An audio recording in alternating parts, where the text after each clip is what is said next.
The What to Next podcast helps you build a TBR of future favorite books. In each episode, Lori and Maine interviews authors and book influencers to recommend books they loved for you to pick up today. If you're an avid reader, always looking for your next great read, then the show. Hi, Nicole. Welcome to What Your Next podcast. Hi. So happy to have you here. Tell us a little bit about yourself. So my name is Nicole Sanchez. I don't like to write within my lane, so I write contemporary romance and romantasy. I live in New Jersey with my husband and my two cats, and I've been writing since probably middle school, and then finally actually finished something in 2019. And then since then, I've just been trying to polish and get stuff ready to go. Oh my gosh, this is very exciting. So we got to talk about romantasy because it's having its moment. It really is. Which is very exciting because it had a moment in 2016 when I started reading romance, and that's where I started. I started romantasy. That's where I realized it was like, wait, there's a whole genre that ends with happily ever afters. And so I ended up going back to and reading all things contemporary romance, but romantasy is going back. So talk to us what made you get started? Were you a romantasy reader, or were you kind of there was something to be said that this was needed? Yeah. So when I actually started working on this project, I was not really big in reading at the time. I actually am a former book blogger. I went to BEA and ALA and all of these cool industry events. And then I fell off. And at the time I'd been living just north of Hoboken, and I had this dream idea. And I was like, I have to develop this. I just have to keep writing. So which is why my first book, Central Park Collision, and then subsequently The King's Game, which is that story that kind of hit me like lightning in 2019. Not really great at following tropes. My editor was like, you kind of write to the beat of your own drum. But I had always loved, ACOTAR. I was not big in like high fantasy reading. I was always kind of that more accessible, more paranormal urban fantasy, which I think The King's Game actually kind of straddles that line between urban fantasy and not really high fantasy, but paranormal. Yeah, I love it. I used to live in Jersey City for 4 years. I was Hoboken, that used to be my crown. I wrote on the light rail from Hoboken. I literally wrote in a notebook The King's Game on my light rail commute to work every day. I just sit there and be scribbling, and Oh my God. I used to take the light rail. I was in the Essex Street stop, and I was I lived next door to the light rail. The light rail will pass along the street where I lived. Yeah. So take it. I worked for a while in Hoboken, so it was an easy commute. Just take the light rail and then go up there. And the light rail is so great. So it is. Easy, so clean. It's clean. It's easy. It's honor system. So, take it what you will. So awesome. So what made you so you were a book blogger. What kind of books did you ended up reading while you were a book blogger? So I was a book blogger in probably 2012 to 2015 area, I want to say. And I did a lot of YA. Yeah. It was the high moment of YA. So I was reading Tahira Mafi, Mary Pearson. I just have to look over at my bookshelves, and it's 70% is my all of my books from my YA days, because I just can't part with them. Yeah.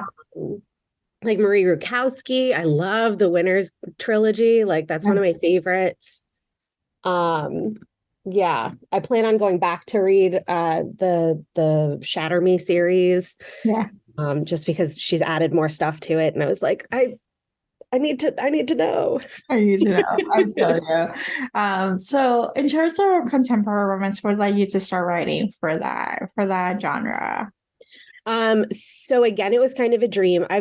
I've never been the type of reader that's like only one thing, which is why I really love like that Katie Robert is sort of like pushing forward in this realm of I don't have to stay in my lane. Like I can write ex-boyfriend's dad romance, and I can also write, monster lover romance with tentacles and goodness and dragons that double down.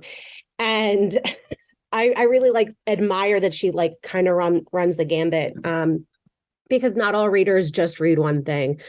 So I always enjoyed reading contemporary romance. I like them that they're, for me as a writer, like I know I can go from point A to happily ever after. Whereas with my romance books, I've been scolded for making people cry a few times. One of my alpha readers, actually, Tracy, she's my PA also. She called me in tears once and on a project that's coming. And she was just like, why would you do this to me? So I love that my contemporary romance, I can have that happily ever after, and like my characters work for it, but I'm not putting them through the ringer the way I do with like my romantasy books, which get a little bit darker in terms of like what they go through and how they have to fight their way back to, each other and happily ever after. I love this. So we got to talk about the Games of God, right? Mm-hmm. Okay. We got to talk about the series. What is the series all about? The King's Game, Bachelor Underworld Edition, is basically about this girl who dies in a bus accident with her friends from college, and they have to compete to become the new queen of the underworld. So it's very Hades Persephone inspired. I always hate to say that it's like Hades Persephone, because I know that there are like Greek god stands that'll come for me and be like, no, Hades and this character are not siblings. And I'm just like, but they're not Hades and Ares. So which made it a little bit trickier, because then I was like building my own sort of Greek not Greek, but like mythology. Yeah. Which has been really fun and challenging from a perspective of how does the magic work and why does it work this way, not that way? Yeah. And it's also great too, because there's like no end in sight to like the number of gods I can add in. Yeah. And what they do and stuff. Yeah. So what was the process of world building? Because that's pretty much what you're doing. It's like coming up with like the magic, the systems. Like, how do you keep track of the whole process? Do you have like a separate notebook or like a separate notes? And you're like, okay, here's the steps, because the author probably knows more than the reader does. Yeah, I probably should have that down somewhere, and I don't, which is why I get notes back from my editor being like, wait, but how is she able to do this when she's not able to do that? And then I have to explain it. And which is why editors are so important, because like I know how things work in my head, mm-hmm. and sometimes that gets lost in translation between like my head and my hands as I'm typing, or like to me, like obviously I know that Joe crossed the street, but you don't know that, but I'm like I'm just, it's conveying that the right way in editing. So as far as how the magic works, I just kind of hold on to it in my memory, and then occasionally will get called out by one of my editors for not following my own rules. It is so good. It's really fun too. I haven't gotten to experience it yet, which I guess I can thank my editors for. I haven't had a reader turn around and say, no, you said it works this way, but now you're making it work that way. Yeah. So for now, that hasn't happened. Hopefully it never does. It is all good. Awesome. So let's chat some book recommendations. Do you have any books for our listeners to pick up? Yeah. So I actually went through my bookshelves and was thinking real hard about this. And I kind of wanted to go for picks that were maybe not as popular, because I feel like, obviously, American Queen by Sierra Simone. I read a ton of books by Katie Robert. I'm actually like in the middle of like reading through all of her backlist, Mhm. her and Tessa Bailey, but we talk about those authors all the time. So I wanted to go for maybe a little less known. So I picked Not My Type by Evie Mitchell, Mhm. which I love for the representation in this book. It's funny, it's sweet, and it really makes you think in terms of what goes on. And it has shibari in it, which is pretty cool. Again, not something you really see a whole lot of in books. Yeah. I did put American Queen by Sierra Simone because it does have me in a chokehold. I love the forbidden romance aspect of it. I picked Master Baker by Pippa Grant, which is just buckets of laughs.